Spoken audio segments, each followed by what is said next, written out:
Virtual pets were all the rage growing up in the 2000s. Neopets, Webkins, Tamagotchi, and of course, Nintendogs. The pure excitement I would feel getting home from school to immediately log onto the family computer or open my DS to feed and pet these animated pixels on a screen. These games allowed me to adopt as many pets as I wanted, or at least as many as I wanted to a certain extent, and spend hours feeding them, putting them in silly outfits, and playing mini-games to earn money to buy more in-game items like furniture to decorate my virtual houses. I can't pinpoint the exact age I moved away from games like this, but if I had to guess, I'd say around 13 or 14, or when I was a freshman/sophomore in high school. I still played video games at that age, but I spent way more time on websites like Facebook, Instagram, and unfortunately, Tumblr. However, I did play a concerning amount of Farmville on Facebook. Web-based pet sims like Neopets and Webkins are free to play with the option of paying for a monthly membership or premium currency like Neocash or Kinscash. Tamagotchis were sold individually, usually between $10 to $20, and ran off of small button batteries that you could swap out. And finally, Nintendogs. It was sold for the Nintendo DS system for $29.99 in the US on launch, and it was a huge success. Surely any other Nintendog game that Nintendo puts out would also be a hit.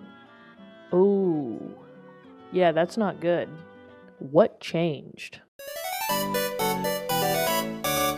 First, let's break down what Nintendogs was all about and where it started. Released in 2005 for the Nintendo DS, Nintendogs became the second best-selling game on the console, with nearly 24 million copies sold across its three versions: Chihuahua, Labrador, and Dachshund. A fourth version, Dalmatian and Friends, was released about a year later to include the Dalmatian breed as a starter option. Previously, it was locked behind finding a fireman's hat in the other versions. Offering 20 different dog breeds across these versions, there was a furry friend for everyone. The overall idea of the game is fairly straightforward. You purchase a dog from the kennel, you take it home, let it adjust to its new surroundings, and then name them. From there, you can do a multitude of different things. Play fetch, go for walks, start training for the various competitions, bathe them, feed them, go shopping, the list goes on. Like other Nintendo titles, Nintendogs operates in real time thanks to the internal DS clock. So your current time will be reflected for your virtual dogs as well. Over time, your dog's condition will deteriorate. Don't worry, they won't die. However, they will become hungry, thirsty, and dirty. You can replenish your stock of dog food, water, and pet care items at the pet supply store, as well as treats, toys, and fashion accessories. To earn money to buy these items, you can enter your dogs into a series of different competitions that progressively increase in difficulty. We'll talk more about those later. There is no end goal or story mode in Nintendogs. You could say that the end goal is to get first place in every competition, buy every accessory, own one of each breed of dog, and own one of the most expensive room interiors, but the game doesn't force you into doing anything. The easiest way to make money is by competing in competitions, but you can also make money by selling items that you find on walks.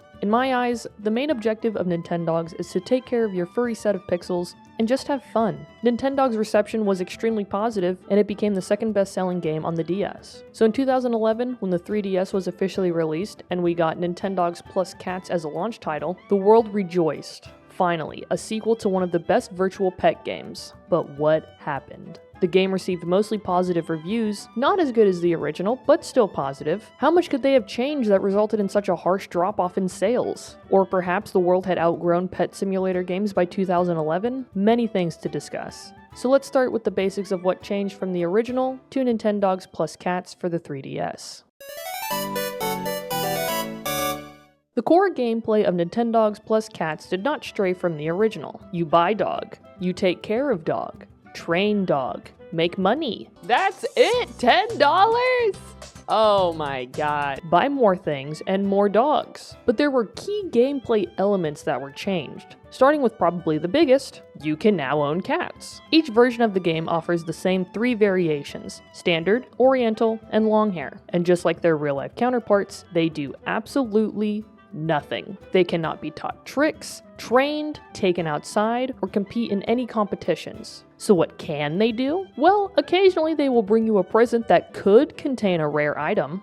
Oh, and they can also play with toys. But unfortunately, that's about it. While I think cats were a fun addition, they change almost nothing in terms of gameplay, but they are so cute to look at. And on the topic of the pets themselves, many new dog breeds were added. The original game had 20 different breeds across the 4 versions. In comparison, the sequel offers 27 breeds that include completely new options, such as French Bulldog, Basset Hound, and Great Dane. However, you can now only own 6 pets in total, versus in the original, you could have 8. To really stretch the 3D aspect of the game, many environments were updated. In the previous title, your view while walking your dog was a sort of side view, kind of like how the original Mario games would side-scroll. This was updated to a first-person point of view, where you would walk forward and guide your dog side to side to pick up presents or avoid trash piles. However, they did take away the ability to create a route before starting the walk, which was one of my least favorite changes to the sequel. Another thing that was changed from the previous game as far as graphics goes is when interacting with your pet, the touch screen is only a silhouette of them, and the actual view of your pet is now on the top screen, so users can get the full 3D effect.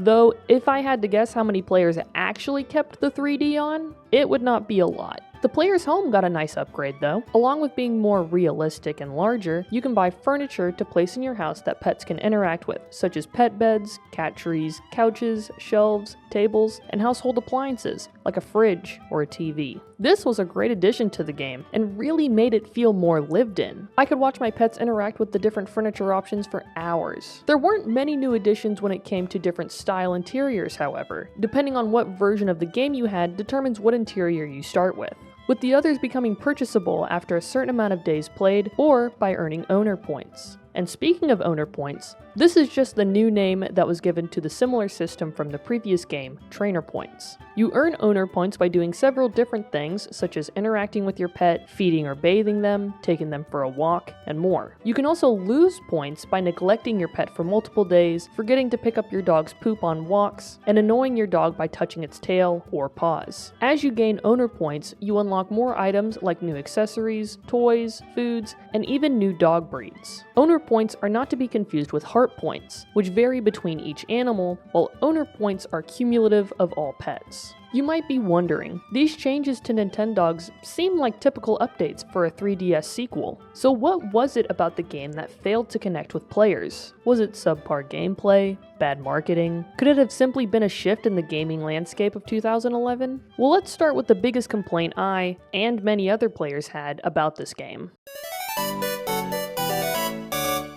It's expected that a game focused on caring for animals would involve repetitive tasks, like feeding, grooming, and playing with your pet. However, something about Nintendogs plus cats makes these tasks feel unusually dull and monotonous. You walk your pet, you find random junk while on the walk to then exchange for, well, honestly, more junk. You come home, and then you feed your pet, you throw a tennis ball around, hit the shops to buy more food and water, and then it's mostly rinse and repeat. I can only play the game for about 15 to 20 minutes before I feel like I've run out of things to do. Sure, you can take your dogs for walks repeatedly, but that simply just feels like a waste of time. And speaking of walks, why did they take away the ability to plan your walk routes? Every walk in Nintendogs plus cats feels like the same walk every single time because it's mostly predetermined. Sure, once you unlock the other routes, like the seaside and mountain areas, you can choose to walk along those, but I miss the planning of it. Drawing my little route from home to the store, then to the park to practice disc throwing, and then back home, all while trying to get as many question mark blocks as possible. Outside of accumulating owner points, there isn't much incentive to come back to the game each day. Though they changed trainer points to owner points, they didn't keep the trainer rank titles. Starting at Puppy Love, all the way up to Nintendogs Master. It always felt rewarding when you got enough trainer points to move up to the next rank. What's the point of having this set of points that adds up if you don't get a cool title to go with it? Compared to the old game, Nintendogs plus Cats somehow manages to feel way too easy, but also so slow to progress in at the same time. Perhaps this is just an overly negative view of the game, but it's how I feel, gosh dang it. One of my biggest complaints about Nintendogs plus Cats is just how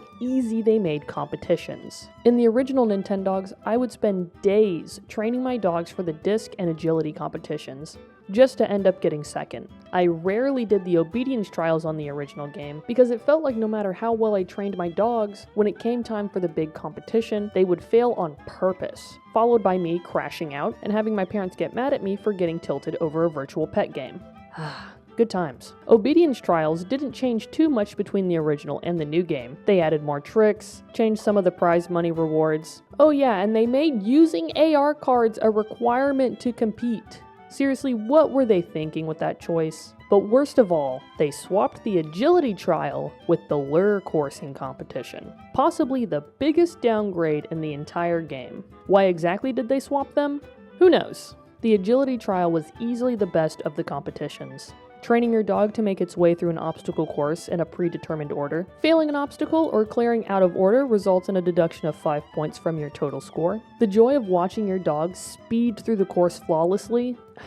Perfection. But I feel so strongly about how easier the competitions became. It's completely possible to enter the lure competition, having never taken your dog to the gym once to practice, and getting first place off the rip. Same thing with the disc competitions. Without having even trained my dog to catch the disc, she placed first in her first disc competition. If I can just brute force my way through competitions with minimal training, why would I bother playing the game for more than 15 minutes a day? Why would I bother even turning the game on at all in a day? If putting in minimal effort gets the same results as giving maximum effort, why would I bother doing more than necessary? Perhaps this is saying more about me as a person than it is about the game itself. Surely my lack of enjoyment is because the game was less than satisfying, and not because I was 6 years older at the time of release versus the previous game. No, it's definitely Nintendo's fault. Yes. The overall marketing for the 3DS did extremely well. It was a real improvement to the DS and DS Lite. That's right, I'm looking at you, Nintendo DSi and DSi XL. Such a sorry excuse for a upgrade to an almost perfect handheld console.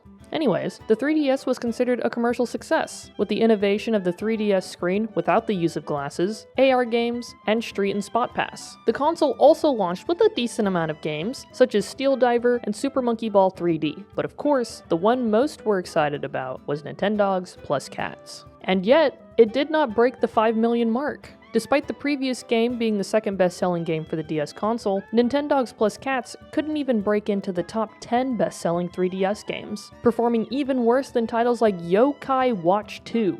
I don't even know what Yokai Watch 2 is. I've never seen this game in my life. This is just me speaking purely based on personal opinion. To me, the marketing that Nintendo did for Nintendogs plus Cats didn't seem to try to bring in new players, but just try to capture the same audience that had played the original Nintendogs. Which, in itself isn't a bad thing, but the problem is that it has been 6 years since the original release, and technology as a whole has moved forward tremendously. In 2011, Apple released the iPhone 4S, as well as the second generation iPad, and just 3 years later, the iPhone 6S, the #1 best-selling iPhone ever. With smartphone usage on the rise, especially among teens, handheld gaming started taking a back seat on most birthday and Christmas lists. Obviously, social media usage around this time wasn't nearly as high as it is now, but this is where I think the rampant obsession with it started. In 2011, I was 13, awkward, a gamer, and really only used social media to ingest content about my interests. I enjoyed playing video games up until I was about 13 or 14. It's like something clicked in my brain to only want to use Facebook, Instagram, and most unfortunately, Tumblr. Ugh. The irreversible damage Tumblr did to my brain cannot be comprehended. Anyways, I believe what truly caused the quote-unquote failure, if you even want to call Nintendogs plus Cats a failure, was the core audience, and really all customers as a whole, outgrowing the pet simulator genre. A dying genre, plus the game itself changing key gameplay elements that left the player base feeling disappointed.